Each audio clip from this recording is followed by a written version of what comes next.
नमस्कार। अब आम आदमी पार्टी भारतीय जनता पार्टी के पीछे न पड़कर आरएसएस के पीछे पड़ी हुई है, जिसकी वजह से भारतीय जनता पार्टी की चिंताएं धीरे धीरे बढ़ रही हैं।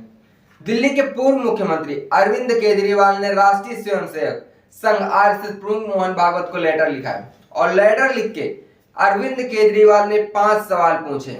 अरविंद केजरीवाल ने केंद्रीय जांच एजेंसियों के दुरुपयोग से लेकर प्रधानमंत्री नरेंद्र मोदी के रिटायरमेंट तक भी कई बड़े सवाल पूछ लिए। केजरीवाल ने लिखा कि वे देश के मौजूदा हालात से बहुत चिंतित और भाजपा सरकार की नीतियों को देश के लिए हानिकारक मानते हैं। अगर यह स्थिति जारी रहती हो तो देश के लोकतंत्र को खतरा हो सकता है। केजरीवाल का कहना है कि उन्होंने ये लेटर आम नागरिक की हैसियत से लिखा है, न कि एक राजनीतिक पार्टी के नेता के तौर पर। केजरीवाल ने लिखा कि दूसरी पार्टी के नेताओं को तोड़ने पर देश भर में नेताओं को लालच या फिर ईडी सीबीआई की धमकी देकर दूसरी पार्टियों से तोड़ा जा रहा है और सरकारें गिराई जा रही हैं। क्या इस तरीके से चुनी हुई सरकारों को गिराना सही है? क्या आरएसएस इस बात पर अपनी मंजूरी देता है?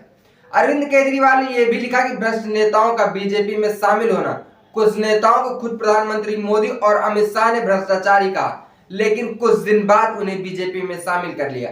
क्या आरएसएस ने ऐसी बीजेपी की कल्पना की थी? क्या आपको यह सब देखकर कष्ट नहीं होता? अरविंद केजरीवाल ने यह भी लिखा कि बीजेपी को सही दिशा देने पर आरएसएस की जिम्मेदारी है। यदि बीजेपी गलत राह पर जाए तो उसे सही राह पर लाया जाए।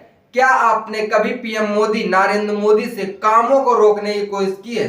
आरएसएस और बीजेपी के संबंध पर जेपी नड्डा ने लोकसभा चुनाव के दौरान कहा कि अब बीजेपी को आरएसएस की जरूरत नहीं है। इसी बयान से आरएसएस कार्यकर्ता आहत हुए थे। आप इस पर क्या सोचते हैं? बीजेपी के 75 साल के रिटायरमेंट कानून पर 75 साल की उम्र के बाद भारतीय जनता पार्टी के नेताओं को रिटायर करने का कानून बना था, जिसके तहत आडवाणी जी और मुरली मनोहर जोशी जी जैसे कई नेताओं को रिटायर किया गया था। क्या अब इस कानून का पालन हो रहा है और क्या इसे प्रधानमंत्री नरेंद्र मोदी पर भी लागू करना चाहिए? केजरीवाल ने उम्मीद जताई कि मोहन भागवत इन सवालों के जवाब देंगे और देश के इन मुद्दों पर उनकी राय जानने का मौका मिलेगा। केजरीवाल ने मोहन भागवत से यही 5 सवाल 22 सितंबर को भी दिल्ली के जंतर मंतर जनसभा के दौरान पूछे थे। आपको क्या लगता है, क्या मोहन भागवत केजरीवाल के सवालों का जवाब देंगे या नहीं? इस बात का जवाब कमेंट बॉक्स में कमेंट करके जरूर बताएं।